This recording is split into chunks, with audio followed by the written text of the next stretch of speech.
汽车是我们生活当中最为常见的一个伙伴了，但是在汽车使用时间过久之后，有的车辆底盘会发出吱吱的响声，问题就在这个老化的零件上面，而这个零件自己动手就能换。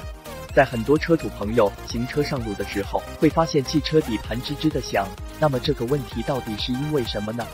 难道是因为自己行车过程当中使用方法的不对吗？其实并不是的，这个问题的主要关键是在汽车的胶套上面。我们从底盘上面可以看得到，汽车是由很多的部件连接而成，尤其是为了让整个车轮在一定范围内能够进行活动，那么胶套就起着必不可少的作用了。胶套可以让汽车内部的金属元件发生撞击的时候起到很大的缓冲作用，也可以杜绝一些声音的产生，这就是胶套的最主要作用了。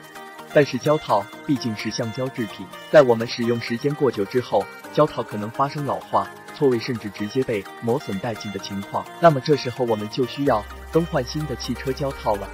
所需要用到的就是一些都是基本工具，对磨损部位进行拆除，再将新的胶套换上去就可以了。听上去特别简单，实际使用起来也特别简单，只需要有正确的工具，然后进行对应的拆除，再将对应的胶套进行安装就可以了。判断方法也特别简单，只需要将有胶套的一侧进行摇晃，如果里面胶套已经没办法使用了，那么就会发出吱吱的响声，自己去进行更换就可以了。